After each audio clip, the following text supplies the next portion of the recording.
AI prompt है, इसमें कोई इंजीनियरिंग नहीं होगी, इसमें सिंपल सिंपल सी चीज़ें होंगी आपके पास जो प्रैक्टिसेस आप फॉलो करते हुए ईजिली एआई से रिलेटेड। पहले क्या होता था, हम लोग इंजीनियरिंग करते थे प्रॉम्प्ट में, हम टेक्निक यूज़ करते थे, लेकिन अब एआई इतने स्मार्ट हो गए कि उनको बगैर टेक्निक के भी चलाओ अच्छे तरीके से तो आपको अच्छा रिजल्ट दे देंगे।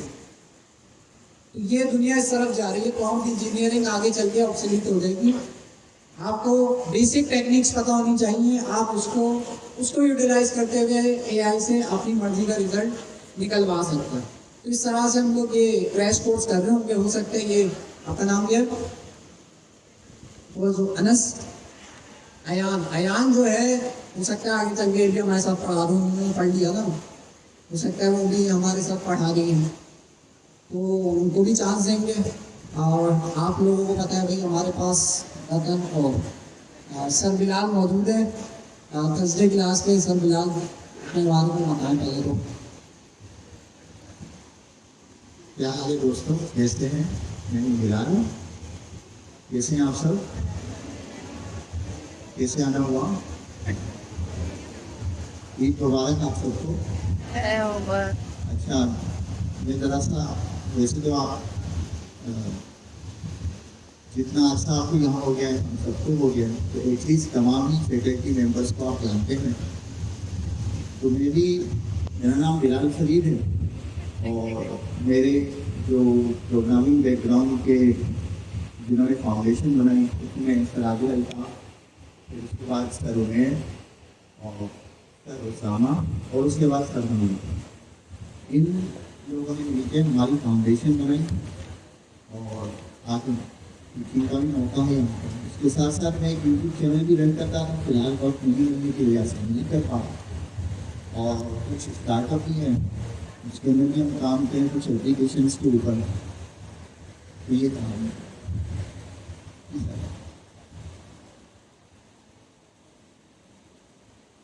तो सर बिलाल भी आज जो है आप उनको एक टॉपिक पढ़ाएंगे और जिस दौरान सर बिलाल पढ़ा रहे होंगे उस दौरान मैं ज़रा छापा मारूंगा, देखूँगा। अच्छा, लास्ट क्लास हमने 7 बजे भी स्टार्ट कर, 7 बजे की टाइमिंग भी, तब भी लोग लेट आ रहे थे। 6 बजे की टाइमिंग है तब भी लोग लेट आ रहे हैं। इसका हल यही है कि भाई हम टाइम पे क्लास स्टार्ट करें ताकि जो है लोग आ गए हैं उनके साथ हम लोग क्लास शुरू करें। अच्छा, तो हमारा जो रोड मैप है, क्योंकि टाइम नहीं है हमारे पास, बीच में हमारे पास नमाज का ब्रेक भी होगा, इसलिए जो है हमने ब्रेक को भी दिमाग में रख कर चलना। हमारी जो जर्नी चल रही थी लास्ट क्लास के अंदर, हमने फीसेस वगैरह कवर किया था। हमने समझा था कि भाई हम किस तरफ जा रहे हैं, दुनिया किस तरफ जा रही है। लोगों को अभी जो आईटी से कनेक्टेड नहीं है, जो रिसर्च नहीं करते, उनको लग रहा है कि अभी भी हम ChatGPT पे ही बैठे हैं, लेकिन दुनिया किस तरफ जा रही है हमने जो है लास्ट क्लास में डिस्कस किया था। हमें क्या चीज़ सीखनी है, फ्यूचर किस चीज़ का है, इस बारे में हमने थीसिस पर डिस्कस किया था। और इन शॉर्ट हमने क्या मेन फोकस होगा हमारा, एआई एम्प्लॉय बनाना। ऐसे एआई एम्प्लॉय बनाना जो दूसरे एआई एम्प्लॉय भी बना सके, तो वो हम सीखते होंगे। उसके अलावा हम जो है अभी प्रॉम्प्टिंग पढ़ेंगे, उसके अलावा थिंकिंग का एक टॉपिक है वो हम पढ़ेंगे।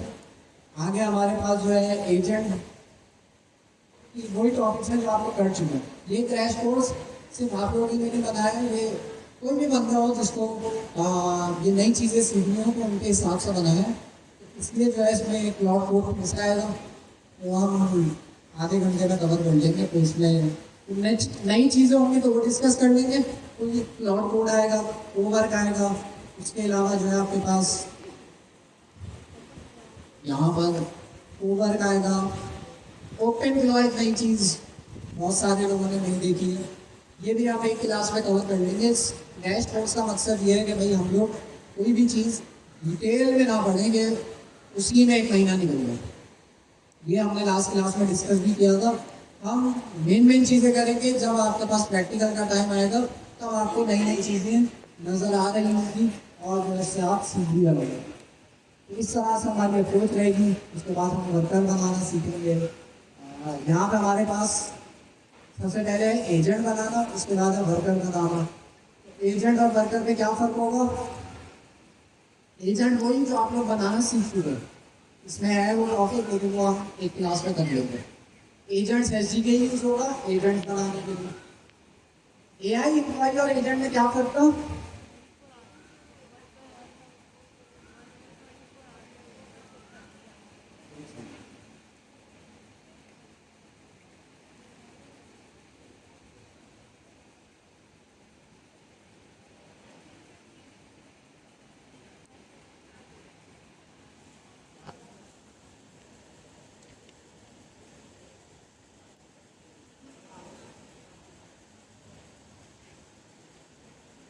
ये ना सर, ये दूर तक जाते हैं पीछे तक,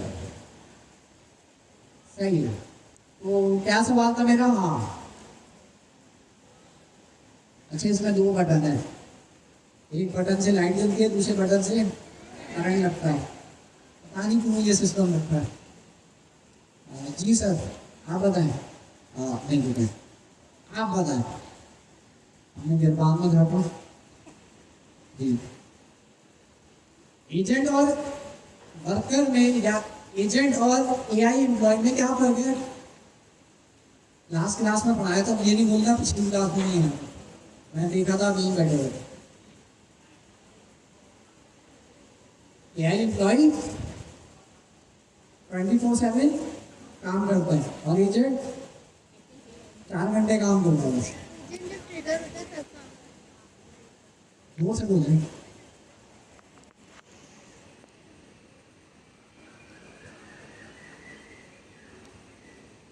आपकी आवाज नहीं आ रही, लेकिन जिस कॉन्फिडेंस से आप बता रहे हैं सही बता रहे हैं। तो ये यही कह रहे हैं कि भाई एआई एम्प्लॉय आपके पास लास्ट क्लास में हमने एक एक्टिविटी भी करी थी, 2 लोगों को यहाँ पे हमने बिठाया था, डिबेट करी थी। दोनों में क्या फर्क था? दोनों एआई एजेंट्स थे, लेकिन एक एआई एजेंट्स इतना एडवांस था कि उसको आप 24 घंटे के लिए छोड़ भी गए, बगैर निगरानी गए, तभी वो चलता गया। वो क्या था हमारे पास? वो एआई एम्प्लॉय था। दूसरा हमारे पास क्या था? एआई एजेंट था, वो आपके लिए काम कर रहा था, लेकिन आपकी निगरानी भी जरूरी थी। आप डिसाइड करते थे कब चलेगा, कब बंद होगा, ये सब चीजें आप मैनेज कर रहे हो। तो आप समझ रहे हैं एआई एजेंट का ही एडवांस वर्जन होगा हमारा एआई एजेंट। उसको ट्रांसफॉर्म करना इतना मुश्किल नहीं होगा। ये सारी हम चीज़ें सीख रहे होंगे। वर्क फोर्स वही चीज़ के भाई एआई एम्प्लॉय नया एआई एम्प्लॉय कैसे बनाएगा, वो चीज़ भी आएगी आगे। उसके अलावा भाई मेन चीज़ तो ये है कि डिप्लॉयमेंट कैसे करेंगे हमारे एआई एम्प्लॉय की, वो चीज़ भी है इस क्रैश कोर्स के अंदर। और इस क्रैश कोर्स के अंदर नई नई चीज़ें ऐड होती जाती हैं। जैसे यहाँ पे एक और चीज़ है, payment enabled agent. Last class में मैंने बताया था, पूछ लेते हैं किसी से भी। जी आप, हेलो, ये आप लेजर लाइट देंगे ना, काम करेंगे। हाँ, हैंड रेस करें। पेमेंट इनेबल्ड एजेंट का क्या मतलब था? आएंगी ना लास्ट क्लास में? आएंगी, चलिए नहीं बैठी भी नहीं, नहीं बैठी। क्या था मतलब? हमने यहाँ पे एक एक्टिविटी करी थी, इसके अंदर भी मैंने समझाया था। बहू आई थी लास्ट क्लास में, बहुत आई थी, आज नहीं आई है। तो बहू आई थी, बहू का दही खत्म हो गया था। तो क्या मैंने कॉन्सेप्ट समझाया था उसमें?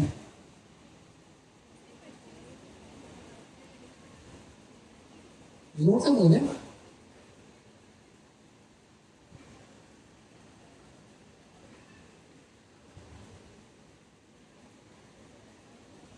कुछ भी आवाज नहीं आ रही। जिस कॉन्फिडेंस से आपने बताया है, मुझे लग रहा गलत पता होगा। नहीं, मैं सिर्फ एक्सप्रेशन देख रहा हूँ, आवाज तो नहीं आ रही।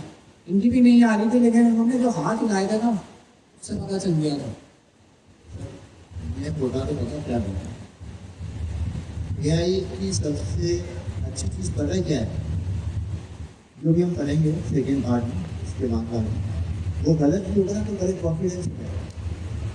तो अगर कोई एक्सप्रेशन कर रहा है तो मेरा टेस्ट,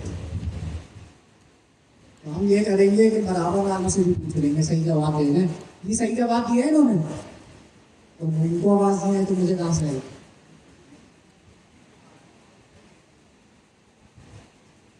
भाई सिंपल सा आपका ये मतलब था पेमेंट एनेबल्ड एजेंट का। ऐसे एआई एम्प्लॉय जो पेमेंट भी कर सकेंगे, लेकिन हम ऐसा एक्सेस नहीं देंगे उन्हें कि भाई आपके अकाउंट से सारे पैसे ही निकालेंगे।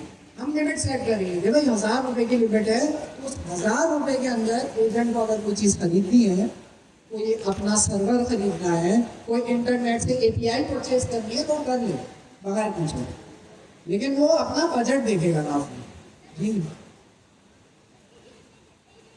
एक सेकंड और, हाँ जितने पैसे डालेंगे, हाँ जितनी हम लिमिट सेट करेंगे उतनी ही खर्च करेगा। अब मैंने डाले, उसको एक्सेस है 1 लाख का, लेकिन जो है मैंने लिमिट रखी हुई है 1000। देख रहा हूँ मैं यार कि भाई सारी ना उड़ा दें, तो लिमिट हम सेट करेंगे। हो सकता है 5 एजेंट हो, 5 की अलग अलग लिमिट हो, तो उस हिसाब से 5 एक ही अकाउंट से एक्सेस कर दो, तो वो चीज़ भी है। तो इतनी एडवांस चीज़ें हमारे पास पढ़ने को, लेकिन स्टार्ट हमेशा बेसिक से ही होता है। एआई प्रॉम्प्टिंग, जो कि इसकी स्लाइड भी मौजूद है हमारे पास, तो खोल देते हैं। स्लाइड्स की जगह ना मैं पीडीएफ से खोल देता हूँ, ताकि हम जूम वगैरह पढ़ना हो तो कर सकते हैं।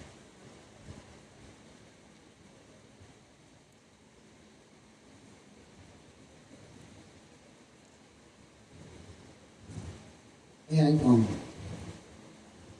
जी, क्या चीज़ पढ़ रहे होंगे हम इस टॉपिक के अंदर, एआई प्रॉम्प्टिंग के अंदर? क्या हम प्रॉम्प्ट इंजीनियरिंग की टेक्निक्स पढ़ रहे होंगे?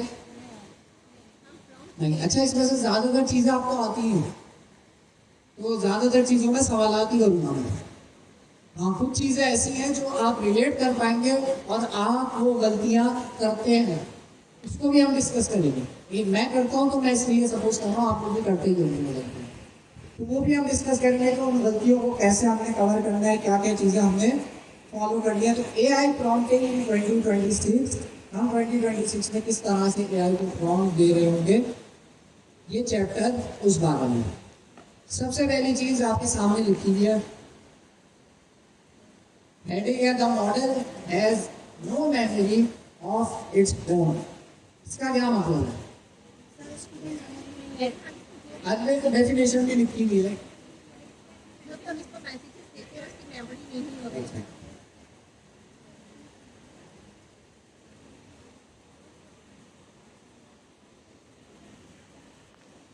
हाँ, क्या क्या कॉन्सेप्ट को यहाँ पे डिस्कस किया जा रहा है? पहले पढ़ने फिर मैं सवाल पूछना। स्टेटलेस, सही है, किसी ने यहाँ पे स्टेटलेस बोला, बात हो रही है। और जोर से बोल रहे हैं। हाँ, टोटल कॉन्टेक्स्ट, आगे कॉन्टेक्स्ट नहीं होता है, सही है, हिस्ट्री नहीं होती। यहाँ पे ये बात आपको बताई जा रही है कि जब आप एआई से बात करना शुरू करते हैं तो एआई के पास कोई मेमोरी नहीं होती, एआई को आपके बारे में नहीं पता होता। लेकिन अभी मैं क्लाउड बोलूँगा और मैं अपना नाम पूछूंगा, व्हाट इज माय नेम, तो मेरा नाम तो वो बता देगा। बता दे।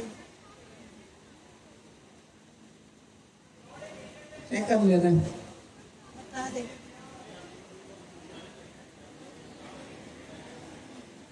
व्हाट इज माय नेम, देखते हैं। अच्छा, ऊपर कोई मैंने बात नहीं करी है, सोच रहा है। I don't know your name. ये मेरे ख्याल में इसलिए इसने जवाब नहीं दिया क्योंकि मैं शायद टेम्परेरी चैट के अंदर।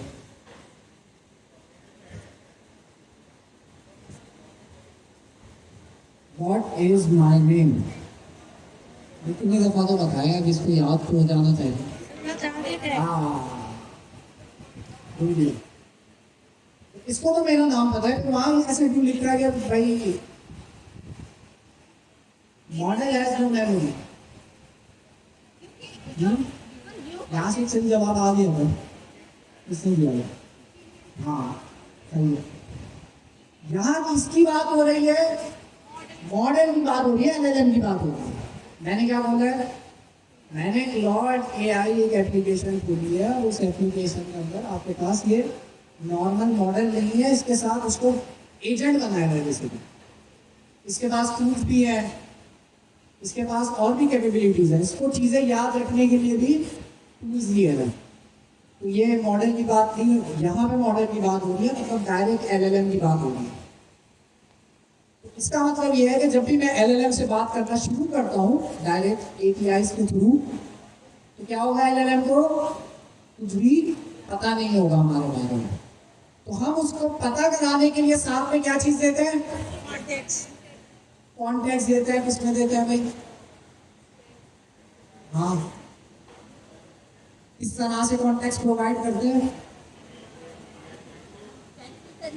अपने प्रॉम्प्ट के साथ भी देते हैं। दूसरा, हम सिस्टम प्रॉम्प्ट के अंदर भी कॉन्टेक्स्ट प्रोवाइड कर रहे होते हैं, या डिफरेंट तरीके हैं कॉन्टेक्स्ट प्रोवाइड करने।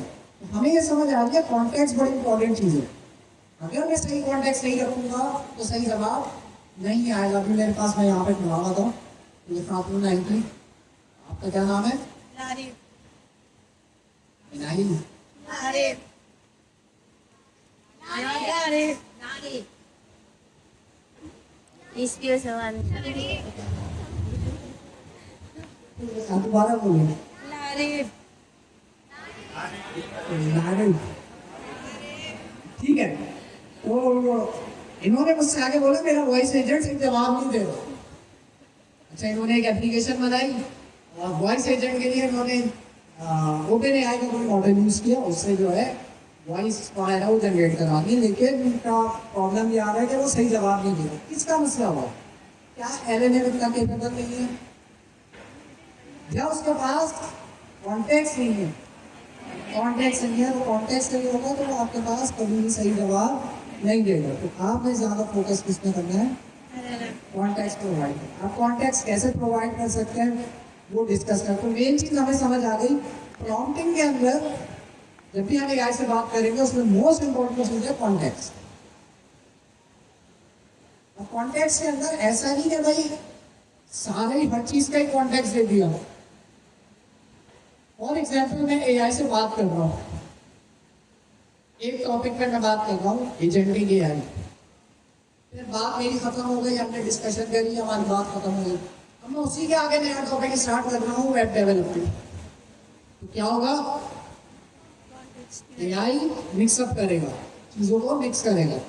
एआई एजेंट्स वाली चीज़ भी मिक्स कर देगा वेब डेवलपमेंट वाली चीज़ों के साथ। उससे क्या होगा, आपके पास वो आंसर नहीं आएगा। ये आप गलतियां करते हैं किसमें? क्लॉड कोड में। आप लोग क्या करते हैं, क्लॉड में काम शुरू करते हैं, फॉर एग्जाम्पल होम पेज बनवा रहे हैं क्लॉड कोड से, होम पेज बन गया, उसके बाद आप दूसरी फीचर की तरफ आप मूव कर रहे हैं, लॉग इन साइन अप बनवाने की तरफ। तो अमूमन लोग क्या करते हैं, direct log in sign up पे वर्किंग स्टार्ट करवा देते हैं क्लॉड कोड से। नुकसान क्या होगा? नुकसान ये होगा कि उसके पास, इसको हम कहते हैं रॉट कॉन्टेंट, ये वाला आगूटी रॉट कॉन्टेक्स्ट। इसका मतलब ये है कि भाई आप अनइम्पॉर्टेंट, जो आपके पास इम्पोर्टेंट कॉन्टेक्स्ट नहीं है वो भी आप प्रोवाइड कर दो। उससे नुकसान क्या होगा? तो नुकसान ये होगा कि आपका एआई उतना अच्छा परफॉर्म नहीं करेगा, गलतियां करना शुरू हो जाएगी। तो हमेशा आपने जो है रेलेवेंट कॉन्टेक्स्ट को रखना है। जब आपका काम किसी टॉपिक पर खत्म हो जाए तो उस कॉन्टेक्स्ट को भी आपने खत्म कर, नई चैट खोल लेनी है, क्लॉड की हिस्ट्री खत्म क्लियर कर देनी है, तो नए शुरू से स्टार्ट करना है। तो कॉन्टेक्स्ट आउट करना भी जरूरी है, वरना क्लॉड कोड क्या करते हैं, फिर आप उससे काम करवा रहे हो ना, वो सही काम नहीं कर रहा हो, वही गलतियां बार बार करने लगता है। ऐसी हरकतें देखो, फिर आपकी टोकन ही खत्म हो जाएगी। तो टोकन भी बचाने के लिए आपने जो है अपने कॉन्टेक्स्ट को क्लियर करना है। आगे चल के हमारे पास आएगा क्लॉड कोड क्लियर कैसे करते हैं, वो हम डिस्कस करेंगे। अच्छा जी, अब ये पढ़ लें।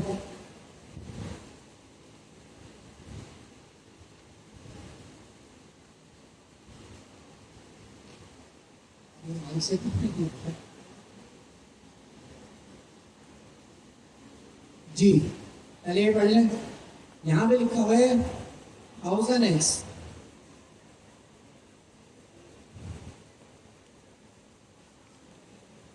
जी, अब मॉडल क्या कर सकता है? पहले क्या होता था, मॉडल कम कॉन्टेक्स्ट अपने पास स्टोर कर पाता था। अब मॉडल इतने पावरफुल हो गए, प्लॉट कोड का कितना, इतनी बड़ी कॉन्टेक्स्ट विंडो है, कितनी है? फिगर पता है ना? 1 लाख, 2 लाख, 4 लाख, 10 लाख, 20 लाख। कितनी कॉन्टेक्स्ट विंडो है? कॉन्टेक्स्ट विंडो का ये मतलब होता है कि कितनी बातें वो एक बारी में हासिल कर सकते हैं। पहले ये लिमिट थी 1 लाख, 1 20, 1 25 ऐसे कुछ नहीं। अब ये लिमिट है 1 मिलियन, 10 लाख। इतनी वो कॉन्टेक्स्ट, इतनी बातें वो एक बारी में हजम कर सकता है। वरना क्या होता था, पहले क्या होता था, जब इतनी बड़ी कॉन्टेक्स्ट विंडो नहीं होती थी, पहले क्या होता था नुकसान, कि आप पूरी बात समझाते ही थे, जितनी देर में हमने समझी और वो समझाई वो बात, उतनी देर में उसने उसकी कैपेसिटी खत्म हो गई समझने की, कॉन्टेक्स्ट विंडो ही खत्म हो गई। तो क्या करता था, आधी बातें जो है वो भूल जाता। अब क्या, उसकी कॉन्टेक्स्ट विंडो 1 मिलियन है, जिसका मतलब एक बारी में वो काफी सारी चीजें स्टोर कर सकते हैं। जितनी चीजें, जितनी इंपॉर्टेंट चीजें वो अपने पास स्टोर करेगा, उतना अच्छा आउटपुट वो जनरेट करेगा। यहाँ पे ये बात हो गई, 2022 में ऐसा नहीं था, बहुत पीछे में। और क्या क्या चीजें चेंज हुई हैं? अब ये मैं आप लोगों से पूछूंगा एक एक सर भी करके। आ रहे हैं ना। पहले तो हमारे को किसी से भी पूछ लूंगा। पहले ये बेसिकली बता रहे 2022 में क्या होता था और अब क्या क्या चीजें इनहेंस हो गई है, क्या क्या चीजें आ गई हैं। यहाँ पे 5-6 चीजें बताई हैं मैंने, 5 चीजें बताई, ठीक है जी। आप पूछ लो, कौन सबसे स्मार्ट लग रहा है? सारे स्मार्ट जी। हाँ,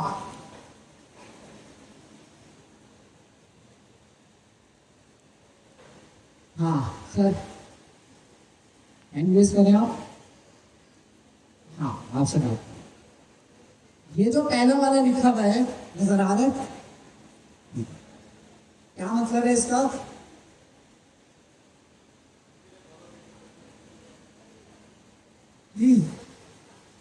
लिखा हुआ है एक रीजंस नाउ, मतलब क्या हो?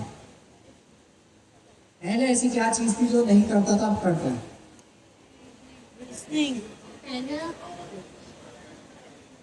थिंकिंग। इनका जवाब वैलिडेट मैं ऐसे कर सकता हूँ कि आसपास वाले इनका जवाब सुने, आप बताएं जवाब। हाँ, कम हो गई कॉन्टेक्स्ट विंडो, कम हो गई अब, कम थी अब बढ़ गई है। वो तो हमने यहाँ पे डिस्कस किया ना, यहाँ लिखा हुआ है। मैं ये कह रहा हूँ, ये जो पहला पॉइंट है इसमें लिखा हुआ है एक रीजंस नाउ, ये मेरी बात है, वो आगे लिखा हुआ नहीं है। अब एआई क्या करता है, रीजनिंग करता है, मतलब सोचो विचार करता है, डायरेक्ट जवाब नहीं देता, सोचता है पहले। अभी मैंने पूछा था ना व्हाट इज माय नेम, तो सोच रहा, थिंकिंग, थिंकिंग लिखा हुआ आ रहा। खैर ये तो छोटा सा जवाब था। आप उससे बोले कि भाई डीप रिसर्च करो एजेंटिक एआई के बारे में, तो क्या करेगा, सोचेगा, समझेगा, और क्या करेगा, इंटरनेट से सर्च करके लाएगा, फिर वेरीफाई करेगा। पहले क्या होता था, पहले डायरेक्ट आंसर नहीं, अब सोचता है, समझता है, ये रीजनिंग पावर बहुत पावरफुल हो गई है। ये कौन बताएगा? सेकंड वाला।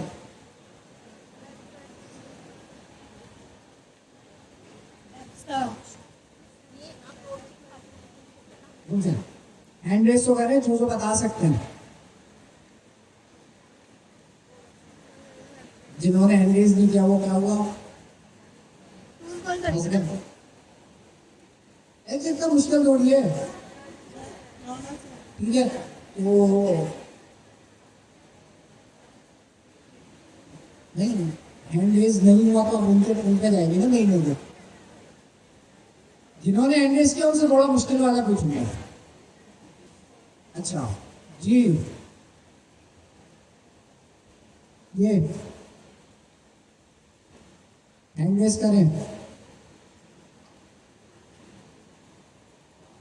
ये जो भाई कागज हिला रहा है जी, हैंड रेज करें। ये कितने काम किए, इतना दूर से मैं बोलता तो बीच में 10-15 लोग बोलते मुझसे बोलना मुझसे हैंड रेज किया ना। हाँ, ये सेकंड पॉइंट का क्या मतलब है, पहले क्या थी जी, नजर आ रहे? हाँ नहीं, आ गया नहीं बिरयानी के लिए। देखें बिरयानी खा रहे वो नहीं आया आज, वो थैली भर के लाते हैं चीज।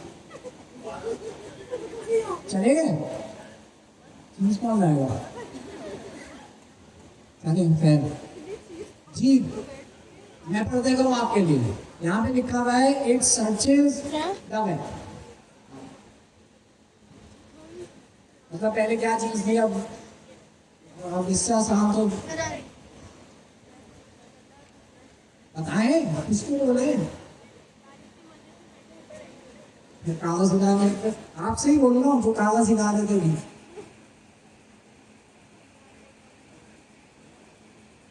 क्या बोलिए? अच्छा डब्बा, हाँ ये वाला है ये। जल्दी आंसर दे दें। स्टोरेज नहीं है, ये थोड़ा जोर से बोले, इनकी आवाज आ रही है, आप भी थोड़ा जोर से बोले। सही है। अब एआई क्या करता है, मैं सर्च करके लाता है, इट ट्रांसपोर्ट कोड रन कर सकता है। उसके अलावा क्या है, it handle photos and audio, photos भी देख सकता है और ऑडियो भी सुन सकता है, मतलब देख सकता है। It can act on files, मतलब क्या इसका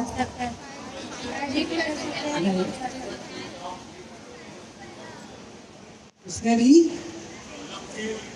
सही है जी। It can act on files, मतलब फाइल्स भी रीड कर सकता है, देख भी सकता है, अपडेट भी कर सकता है, एडिट भी कर सकता है, चाहे वो डॉक्स की फाइल हो, एक्सेल की फाइल हो, स्प्रेडशीट हो, कुछ भी हो। और क्या है आखिर में इसमें इंपॉर्टेंट चीज है, विद परमिशन, बगैर परमिशन के नहीं घुसता।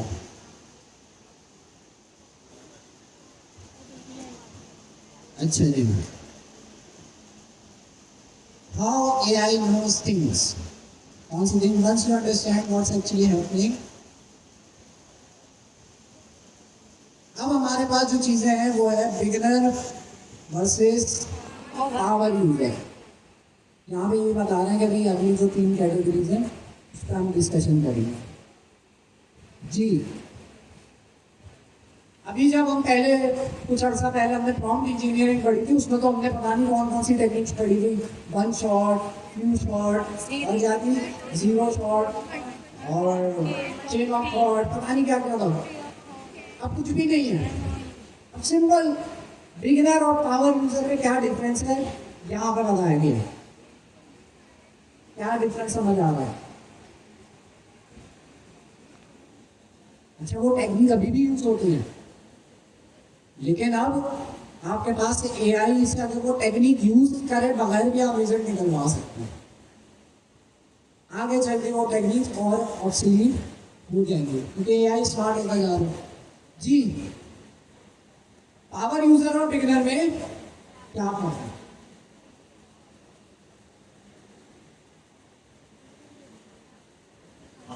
वो आने से देख के बताऊंगा। मैं भी जगह लूंगी जी। हाँ बताएं। बिगनर करने को भी तो सिंपल से क्वेश्चन करेगा, वो इतना मॉडिफाई करके नहीं करेगा। पावर यूजर करे इतना मॉडिफाई करके क्वेश्चन। पावर यूजर और बेस, ये तो बिगिनर है, मेन फर्क क्या है? अगर मैं बोलूँ एक जुमले में बताएं। पावर यूजर कॉन्टेक्स्ट भी देगा फॉर्म में। सही है। अब जरा लेजर लाइट में जादू देखें। आपने जो बताया वो भी सही है। ये बाहर हाथ में लग जा। नहीं जा रही।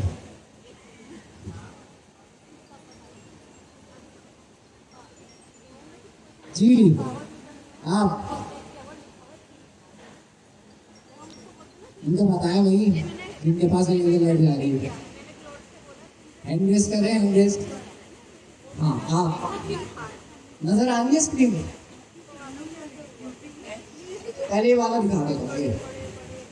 मेरा सवाल ये है आपसे, द बिगिनर और द पावर यूजर में क्या डिफरेंस है? तो बिगिनर जो है बेसिकली ऐसा प्रॉब्लम दिख रहा है, which car should I buy? अगर उसे गाड़ी खरीदनी है तो ऐसा प्रॉब्लम दिख रहा है। पावर यूजर क्या कर रहा है? वो प्रॉम्प्ट तो लिख रहा है, छोटा सा लिख रहा है, लेकिन साथ में कुछ चीजें दे रहा है। मेरा आपसे ये सवाल है, इसको एक जुमले में मुझे बताएं कि पावर यूजर और नॉर्मल यूजर में क्या मेन डिफरेंस है? भाई कोडिंग कहाँ से आ गई?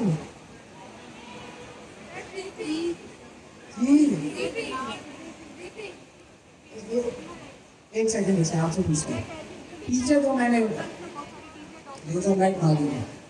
हाँ इनका जरा जवाब फॉरवर्ड कर दें।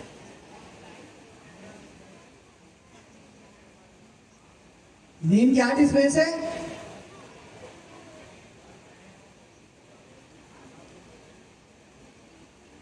कुछ बोला उन्होंने? नहीं बोला ना? बोले कुछ तो बोले कि पावर यूजर स्मार्ट है, कुछ तो बोले।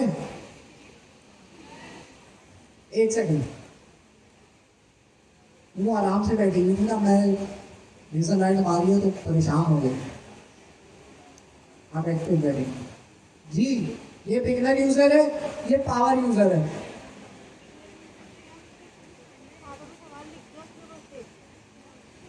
नहीं सुनेगा आप जवाब, फिर से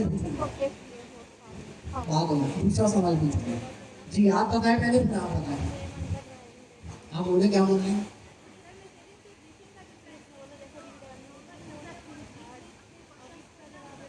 एक जुमले में बताएं, शॉर्ट में। ब्रीफिंग। पावर यूजर जो है डिस्क्राइब कर रहा है, मतलब सही है, लेकिन मैं थोड़ा टेक्निकल जवाब चाहूँ थोड़ा सा। हाँ सही है। इसको हम क्या कह रहे हैं? अभी हमने शुरू में पढ़ा था,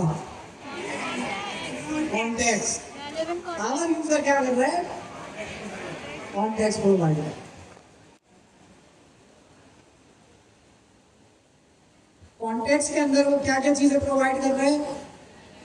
फाइल्स प्रोवाइड कर रहे हैं, कुछ पीडीएफ फाइल अटैच कर रहे हैं, इंश्योरेंस से रिलेटेड कोटेशंस वगैरह, डीलर्स की इंफॉर्मेशन हो गई, और 6 मंथ का अपना ड्राइविंग डेटा शेयर कर रहा है। ये सारा डेटा शेयर कर रहा है फाइल्स के अंदर, डेटा ये शेयर कर दिया। साथ में इसने बोला कि भाई रीड एवरीथिंग, थिंक हार्ड। यहाँ पे जब ये जो थिंक हार्ड को हाईलाइट भी किया हुआ, क्यों किया हुआ? यहाँ पे हम एलएलएम को क्या कर रहे हैं? फोर्स कर रहे हैं कि भाई थिंकिंग लाजमी करना। एलएलएम हर बार थिंकिंग नहीं करता, समटाइम्स फौरन जवाब दे देता। जब हम कहते हैं थिंक हार्ड, तो अब वो सोचेगा, फिर तोलेगा, फिर बोलेगा। ठीक है, तो ये सिंपल सा है कि अगर आप मेरे को कॉम्प्लेक्स काम कराना हो, साथ में बोले थिंक हार्ड, तो कर लेगा। ठीक है, तो ये आपने याद रखना है थिंक हार्ड वाले। अच्छा जी,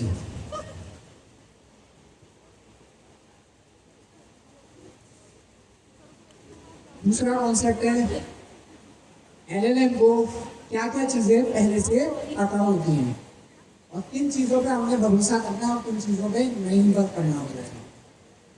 ये वाली चीज तो कौन कौन सी ऐसी चीजें हैं जो एलएलएम को पहले से पता होती है? पहले तो ये सवाल है आपसे,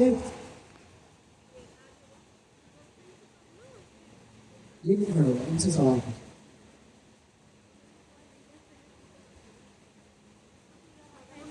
ये बैठ गया जी। Hello sir, hello hello, hand raise कर लें?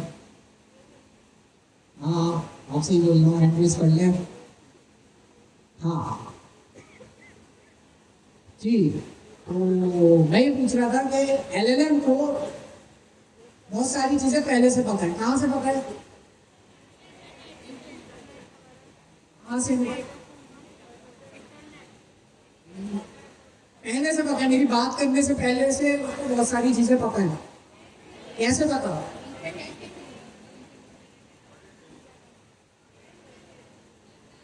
मतलब सवाल को मैं थोड़ा दूसरा अंदाज में पूछता हूँ। फॉर एग्जाम्पल, जब चैट जीपीटी पहली दफ़ा लॉन्च हुआ था, किसी ने भी यूज़ नहीं किया था। मैं जब चैट जीपीटी से कोई असाइनमेंट कराने के लिए उसको बोला तो उससे पूरा असाइनमेंट बना के दे दिया। कोई इन्फॉर्मेशन मांगी तो उसने वो इन्फॉर्मेशन भी ला के दे दी। सवाल ये है कि उसको ये सारी चीज़ें कैसे पता है?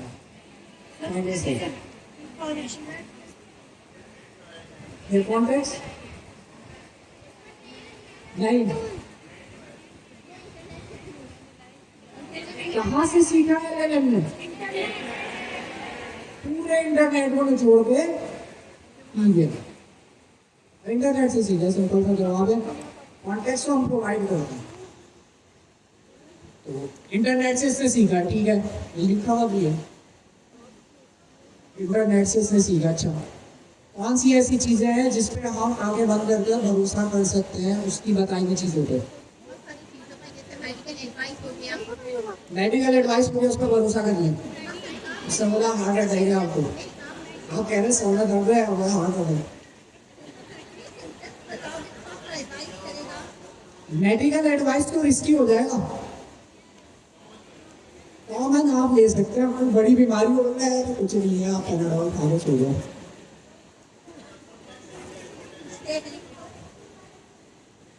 लॉजिकल आंसर दें कि कौन सी एलएलएम की ऐसी बातें हैं जिस पे मैं भरोसा कर सकता हूँ कि भाई ये ठीक ही होंगी।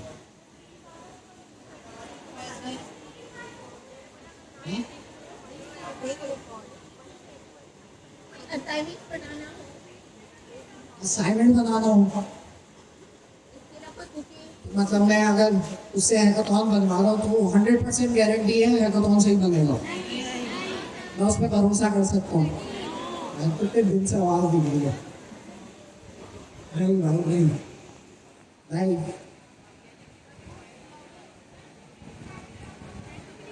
जी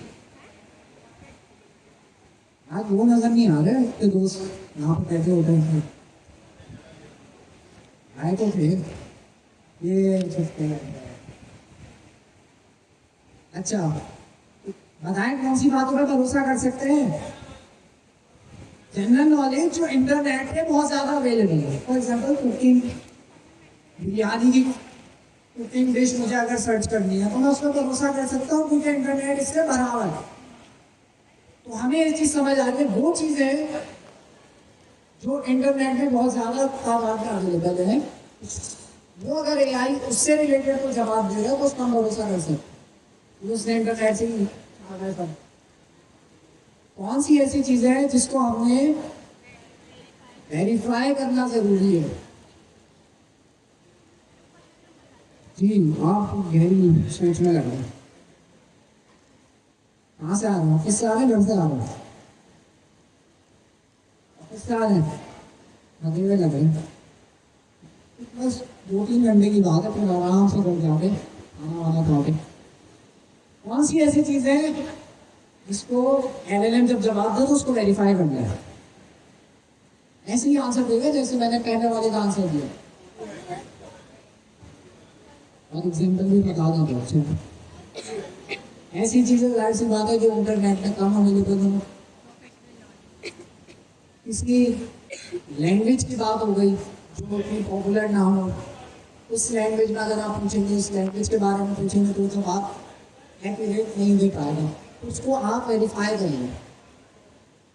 और क्या है, किसी आप फॉर एग्जांपल आप बोलेंगे भाई पाकिस्तान में एफबीआर का टेक्स्ट फाइलिंग का क्या प्रोसेस है एक फ्रीलांसर के लिए जो साथ में जॉब भी कर रहा है। अब आपने ये सवाल पूछा, वो जो जवाब देगा वो 100% एक्यूरेट नहीं होगा, उसको आपने लाजमी वेरीफाई करना होगा। लेकिन ये जो मैंने सवाल को मुश्किल बनाया ना, इसलिए बनाया कि इस सवाल का आपको वेरीफाई करना होगा। अगर आप ये भी पूछते हैं ना FBR का कैसे आपने टैक्स फाइलिंग करनी है, अच्छा जवाब देता है, लेकिन वेरीफाई करना। अच्छा, आप कौन सी ऐसी चीज़ है जिस पे बिल्कुल भी भरोसा नहीं करता, वो हमें पता ही है यार, गेस कर रहा होगा। अपना पर्सनल जैसे सर बिलाल ने भी शुरू में बताया था, पर्सनल डेटा। बहुत सारी ऐसी चीज़ें हैं जिसमें AI कॉन्फिडेंटली गलत जवाब दे रहा होता है। वो डेटा किस चीज़ का हो सकता है, वो पर्सनल डेटा हो सकता है, वो प्राइवेट डेटा हो सकता है। मैं अगर पूछूँ कि भाई इनकी कंपनी के बारे में प्लॉट से पूछूँ, तो अब तो वो बोलेगा मुझे नहीं पता, लेकिन किसी पुराने मॉडल से अगर मैं पूछूँ तो वो क्या जवाब देगा, वो जवाब भी दे देगा, बोलेगा ये इस कंपनी की इंफॉर्मेशन है। वो मोस्टली गैस कर रहा होता है। तो पुराने मॉडल में था, अब तो नए मॉडल बहुत स्मार्ट हो गए। किसी का सवाल यहाँ तक?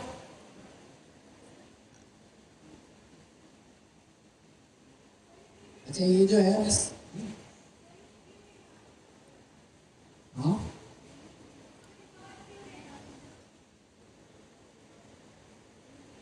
कहाँ कौन से वाले की बात करते हैं? वेरीफाई में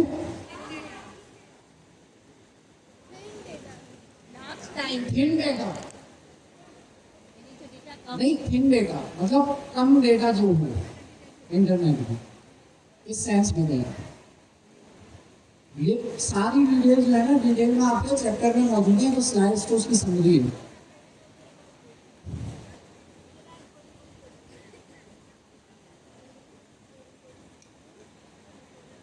अच्छा जी, अब ये भी सबको पता है, मैंने बताया ना ज़्यादातर चीज़ें हमें पता है, कुछ चीज़ें हमें नहीं पता चलेंगी, न्यू पता चलेंगी। कॉन्टेक्स्ट हो गया, जो कि हमने कॉन्टेक्स्ट पर बहुत फोकस कर दिया, ये वाली चीज़ हो गई। इसके अलावा यहाँ पे क्या चीज़ है, आंसर भाई कहाँ से आते हैं, तीनों जगह से आते हैं। आप कोई भी LLM से सवाल करते हैं, वो कहाँ से वो आंसर दे सकता है, अपनी मेमोरी में से आंसर दे सकता है। दूसरा वेब सर्च में से दे सकता है, तीसरा डीप रिसर्च में से दे सकता है। तो सबसे एक्यूरेट आंसर किसका होगा? Deep research. डीप रिसर्च में क्या करेगा वैसे, क्या करेगा?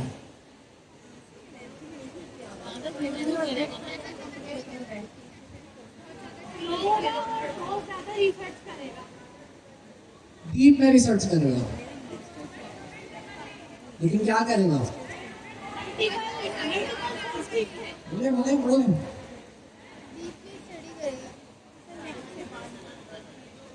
बोले बोले वेरीफाई करेगा सवाल के जवाब को, सही है। डिफरेंट सोर्सेज से वेरीफाई करेगा, रिसर्च करेगा जी। टाइम ज़्यादा लगाएगा, ये भी है, जाहिर है कि रिसर्च करने में टाइम, लेकिन तो इसका मतलब हर चीज़ के लिए मुझे डीप रिसर्च यूज़ करना है, सही है। डीप रिसर्च सिर्फ आपको कॉम्प्लेक्स टास्क के लिए करने हैं, क्योंकि ये स्लो होते हैं। बहुत सारे टास्क हमारे आसान से होते हैं, कोई चीज़ समराइज करानी है तो उसके लिए हम मेमोरी यूज़ कर सकते हैं। कोई चीज़ इंटरनेट से ढूंढ के लानी है, करंट वेदर, क्या सूरत हाल है इस्लामाबाद में, ये न्यूज़ चाहिए मुझे, ईरान और इसराइल का क्या चल रहा है, वो मालूमात चाहिए, वेबसाइट से हो जाएगा, उसमें डीप रिसर्च की ज़रूरत नहीं पड़ेगी। कोई कुछ पूछ रहे हैं जी?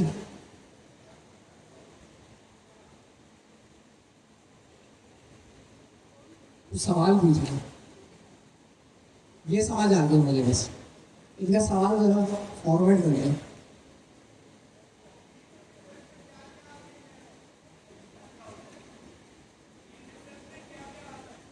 डीप रिसर्च में क्या क्या होता है?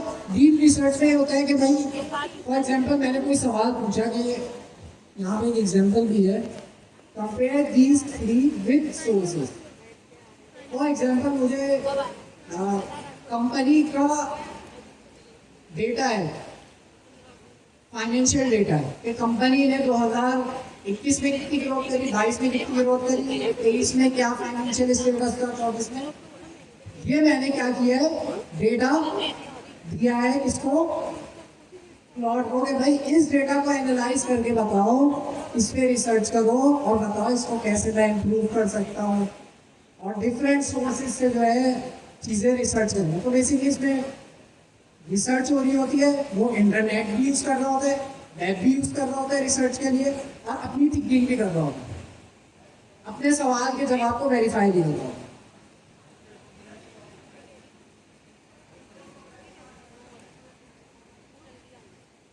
करें ना, आगे फॉरवर्ड करें। वेब सर्च में क्या हो रहा है, वेब सर्च में बस वेब का डेटा लाके दे रहा है। इसमें क्या कर रहा है, वेब के डेटा को जमा कर रहा है, डिफरेंट सोर्सेज से जमा करके वेरीफाई कर रहा है, बातों को मिला रहे हैं, अपनी जो बातें हैं उसको भी मिला रहे हैं, सोर्सेज को भी मिला रहे हैं, थिंकिंग कर रहे हैं, और फाइनल आपको रिजल्ट निकाल के दे रहे हैं। वेब पे क्या हो रहा है, आप पूछेंगे भाई वेदर क्या है, वेदर से डेटा निकाल के ले आए। तो इसमें कोई सोचने की बात नहीं है, वो इंटरनेट में जाएगा, डेटा निकाल के देगा। मेन चीज़ है डीप रिसर्च में हम थिंकिंग भी करते हैं।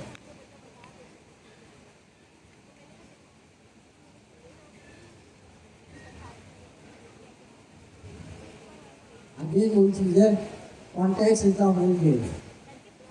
Context is everything the model can see for one answer. तो कॉन्टेक्स्ट हम किस किस सूरत में प्रोवाइड कर सकते हैं, यहाँ पर वो चीज़ें दी गई हैं। फाइल्स की फॉर्म में भी हम प्रोवाइड कर सकते हैं कॉन्टेक्स्ट। ये सेकंड पॉइंट का क्या मतलब है,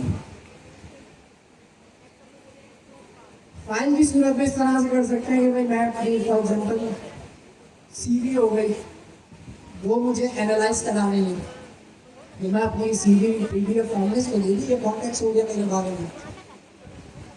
इसका क्या मतलब है, बिल्कुल यहाँ से जी ये जवाब दे रहे हैं खड़ी में जी। सवाल हाँ अभी अभी आई है, सवाल पुराना है ये, मतलब ये वो चीज़ है जो आप लोगों ने पढ़ी हुई है। बैठ जाना पहले, आइए आप पूछ लो। हाँ, दिस चैट्स बेसिकली हम डिस्कस ये कर रहे हैं कि कॉन्टेक्स्ट हम जब एलएलएम को प्रोवाइड करते हैं किस किस फॉर्म में हो सकता है। एक पीडीएफ की फाइल की फॉर्म में हो सकता है, कोई अगर मैं पिक्चर प्रोवाइड कर रहा हूँ वो भी कॉन्टेक्स्ट है, तो पीडीएफ है वो भी कॉन्टेक्स्ट, ये तो आसान है। ये क्या लिखा हुआ है, दिस चैट सो फार, इसका क्या मतलब है, एक बात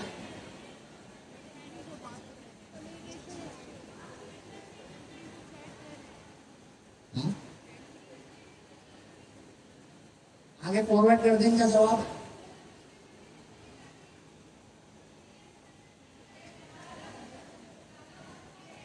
ज्यादा बात हो गई तो पुरानी बातें वो आंसर देंगे। बिल्कुल, यहाँ पे इसका ये मतलब है जब हम बातें कर रहे होते हैं एआई से लगातार, तो क्या होता है कि भाई जो पुरानी बातें होती है ना वो भी उसकी कॉन्टेक्स्ट में ही जा रही होती है।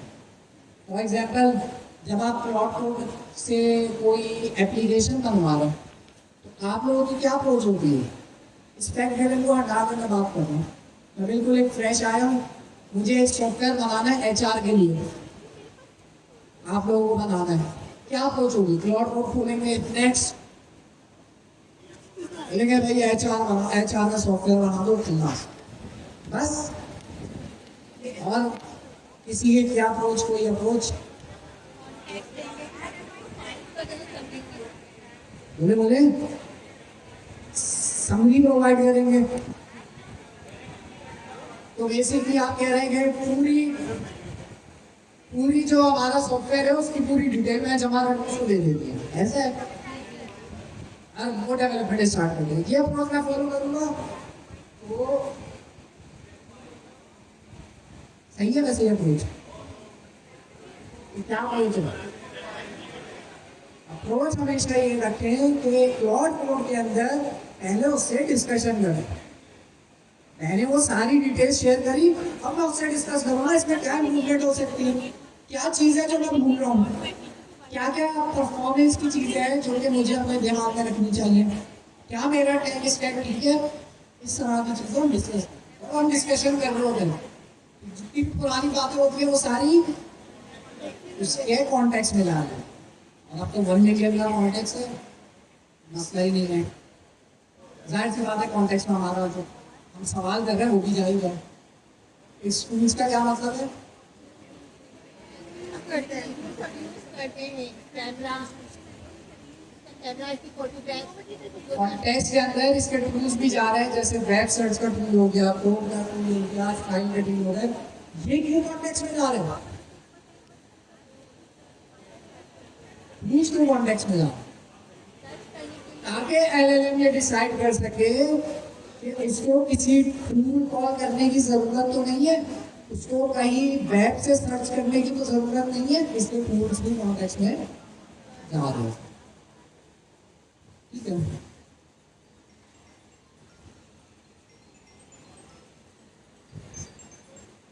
हिडन सेटअप, हिडन सेटअप क्या है ये मैंने अभी देखा। Instruction the age added for you, मतलब नहीं समझ आया। इसका जवाब कौन देगा? हम लोग मुझे समझ आ गई सीधे, नहीं आता तो मैं स्किप कर देगा। मुझे नहीं आया। जी, वो पढ़ने के लिए हिडन सेटअप का क्या मतलब है? अच्छा, इसकी डेफिनेशन भी पहले भी इससे पढ़ के समझा, आप लोग को समझने की कोशिश करें। Instruction the app added for you, जहाँ किसी ऐप की बात हो रही है, नहीं अगेन कॉन्टेक्स्ट के उसमें बात हो रही है। अभी ये कॉन्टेक्स्ट में क्या क्या चीजें जा सकती हैं, ऊपर हमने 4 चीजें डिस्कस कर ली, ये 5वीं चीज है हिडन सेटअप, जिसकी ये डिटेल लिखी और एपीआई की नहीं,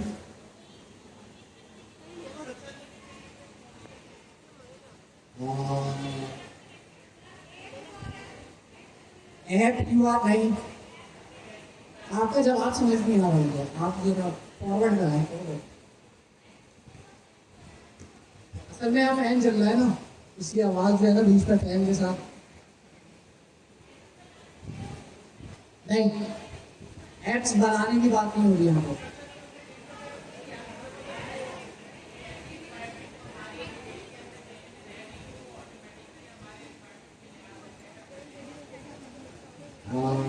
नहीं, ऑटोमेटिकली कहाँ से जा रहे हैं ये कॉन्टेक्स्ट?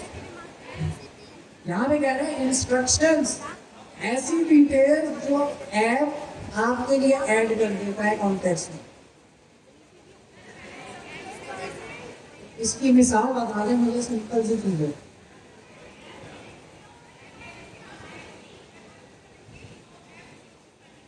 नहीं, यहाँ कह रहे हैं इंस्ट्रक्शंस हम नहीं दे रहे, कौन दे रहा है? ऐप। देखिए ना लिखा हुआ, जुमले को गौर से पढ़े। जी, पीछे से कोई बोलेगा भाई मैं बैक बेंचर्स का नाम ऊपर लेके जाऊंगा, पीछे भी जाती है मेरी लाइन, आप बता रहे हैं। जी बताएं।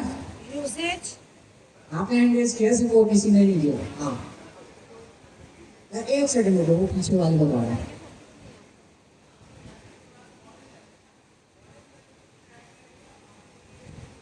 मॉडल इंस्ट्रक्शन ऐड करिएगा।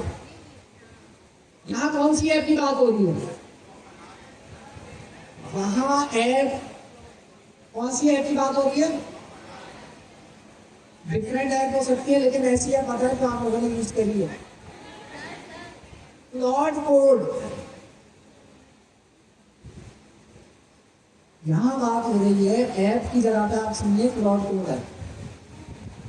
अब इस सवाल को समझिए कि बहुत सारा ऐसा कॉन्टेक्स्ट होता है जो क्लॉड कोड आपके लिए उसी कॉन्टेक्स्ट में ऐड कर देगा। तो आपने देखा होगा आप जैसे स्टार्ट करते हैं वो एफिशिएंटली कोड लिखता है। क्यों? क्लॉड ने अपनी बैकग्राउंड में हैक्स यूज करे हुए हैं, बहुत सारी टेक्निक यूज करी हुई है। टेक्निक क्या होगा? बेसिकली कॉन्टेक्स्ट ही होता है। आज जो आपके प्रॉब्लम के साथ जा रहा होगा तभी वो अच्छा कोड लिखते हैं, वरना जेमिनाई CLI की अच्छी नहीं है। हम क्यों कहते हैं भाई जेमिनाई को भी क्लॉड कोड के साथ यूज करो? तो भाई जो क्लॉड कोड के बैकग्राउंड में जो चीज़ें इम्प्लीमेंट करी हैं, जो इंस्ट्रक्शन वो LLM को भेज रहा है, उससे LLM बहुत अच्छे आंसर्स दे रहा है।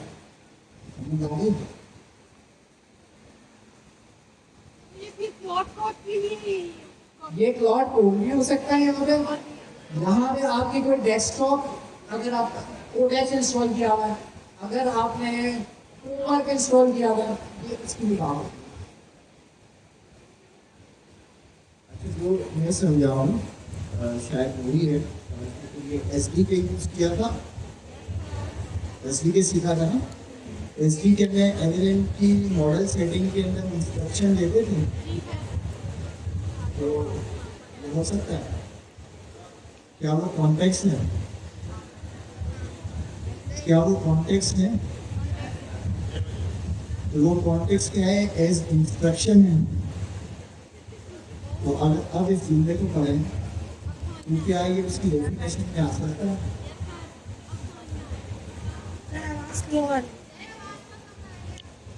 इन अल्लाह माता उस बात का वो रुजू कर करीब आ गया।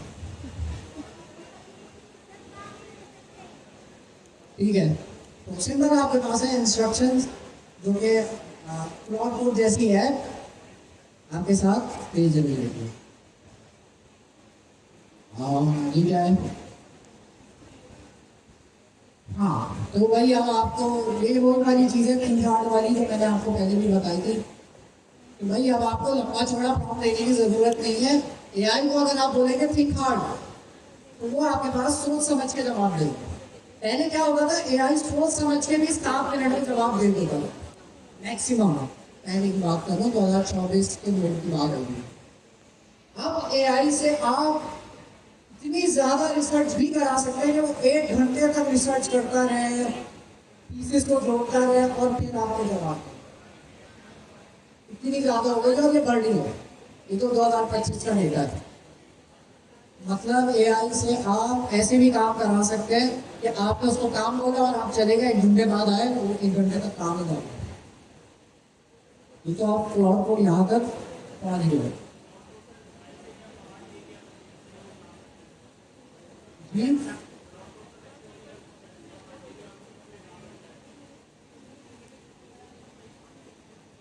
क्लॉड कोड कमांड देता है,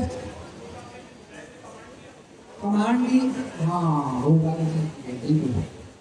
फिर मोबाइल से अभी आया है, हम क्लॉड कोड जब आएंगे ना तो ये नई चीज़ें, उसमें नई चीज़ें डिस्कस करेंगे, पुरानी चीज़ें नहीं डिस्कस करेंगे। वो आगे हम हमारे पास हमारे पास कोशिश करते हैं भाई जल्दी जल्दी हमारे पास जो है जो बेसिक सी चीज़ है वो हम जल्दी जल्दी निकालनी। क्या है? When AI just agrees with you. ये गलती आप लोग भी करते हैं, समझे इस चीज़ को। बहुत दफ़ा ऐसा होता है कि आप AI से जैसा आंसर चाह रहे होते हैं वो वैसे ही आंसर आपसे एग्री करते हुए आंसर देगा। फॉर एग्जाम्पल, मैं अगर उससे बोलूँ find evidence that this strategy works, मैं उसको कहाँ किस तरफ पुश कर रहा हूँ कि भाई ये स्ट्रेटजी जो मैंने बनाई है ये वर्क करती है, इसका एविडेंस निकाल। अब वो एविडेंस निकाल के आपको दे भी देगा, इससे नुकसान क्या हुआ? आपको ऑनेस्ट आंसर नहीं मिलेगा। AI हमेशा ये करता है कि अगर आप उससे इस तरह से सवाल पूछे ना, मोस्टली क्या करता है आपकी बात से एग्री करते हैं और आगे जो है 20-25 जुमले और ऐड करके आपको बता देते हैं, हाँ भाई आप बिल्कुल सही जा रहे हैं। ये गलतियाँ करता है। तो कभी भी ऐसे सवाल नहीं पूछे। तो कैसे पूछे? उसका जवाब यहाँ पे दिया हुआ है कि evaluate and make the case for and against. मतलब दोनों तरह से सोचो। मेरी स्ट्रेटेजी पे दोनों तरह से सोचो कि इसके फायदे क्या है, इसके नुकसान क्या हो सकते हैं। मैंने न्यूट्रल हो गया सवाल पूछा तो अब वो जवाब भी मुझे सही बोलो। ये गलती मैं भी करता हूँ, आप लोग भी करते होंगे। बाकी 2 गलतियां भी हैं, तो नमाज का हम वक्फा लेते हैं, फिर उसके बाद कर देंगे।